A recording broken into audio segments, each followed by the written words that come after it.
Okay, so when it comes to circuit analysis, we have to be a little careful on our measure. Now, some elements, and depending on the problem, some ways that you might measure stuff experimentally give you a different reading compared to what you might conventionally think. Now, just to keep it general, suppose you have a box, and this box could represent any kind of elements. If we have a voltage cur- if we have a voltage V and then a current I going like this, we have what's called a passive sign convention. Passive sign convention.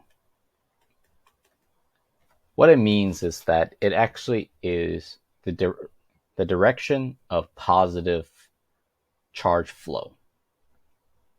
And this is the convention that most people are very familiar with, and they like to associate uh, with. In physics, when we draw a battery, usually the current goes like this, and this is an indication of going positive, and maybe at some point goes back to negative. That follows passive sign convention, for example, or that in a way is kind of passive sign convention. I wouldn't say it's necessarily is passive sign convention because there's some regard to it.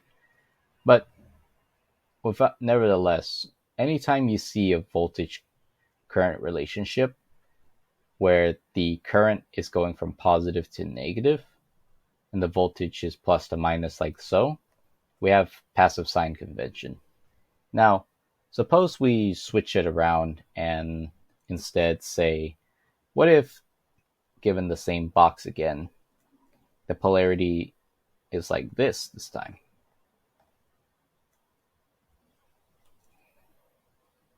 So here, the current is now going from minus to positive, minus to plus.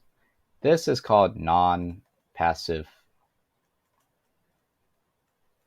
sign convention.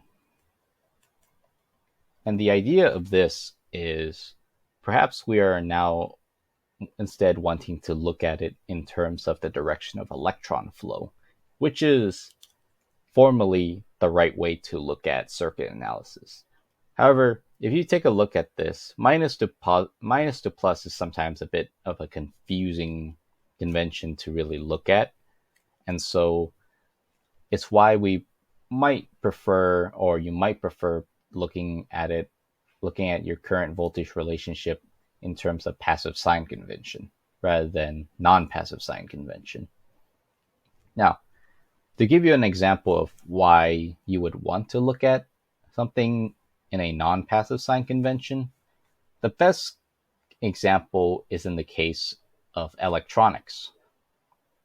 So the idea of electronics, suppose you have two materials. You have a p-type material and you have an n-type material. P-type material consists of positive charges, or what we call holes. So there's just a bunch of circles with a bunch of pluses. While n-type consists of a bunch of negative charges, as given below. Now, within this, there is a part called a depletion region, which is outside our scope of analysis, and quite frankly, we don't need to worry too much about the details. Now, the idea is when we hook a battery up to it in this current direction, we are doing what's called forward biasing it.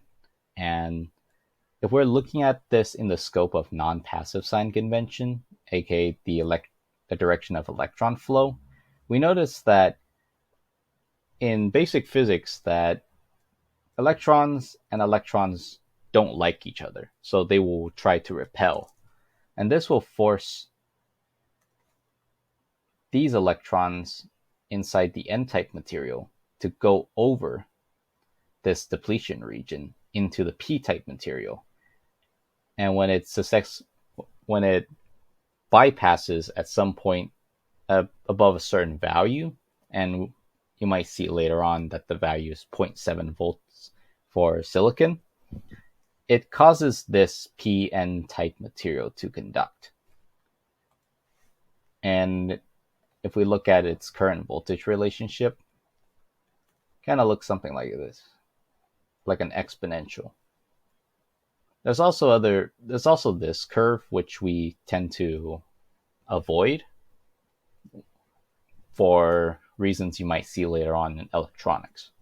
But the idea is that looking at this in terms of non-passive sign convention, we can see that it's electron flow wanting to repel electron flow, causing this electrons to try and overcome the potential barrier that is blocking them and causing this PN material to conduct. And in case you were curious, this material is called a diode, which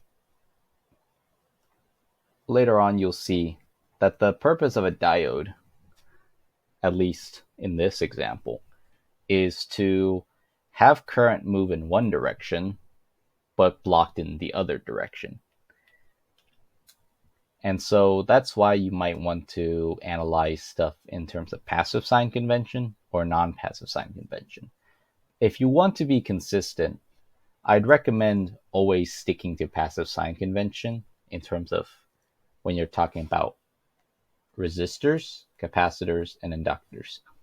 If you're talking about non-passive sign convention as to try and understand it, you might talk about this in terms of BJTs, MOSFETs, JFETs, so on and so forth, diodes. If you want to kind of understand it a little more thoroughly, that would be your best bet. But to be consistent, passive sign convention is your go-to.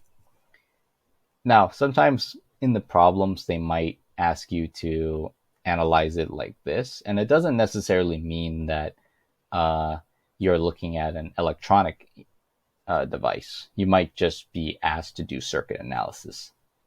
Okay, thank you.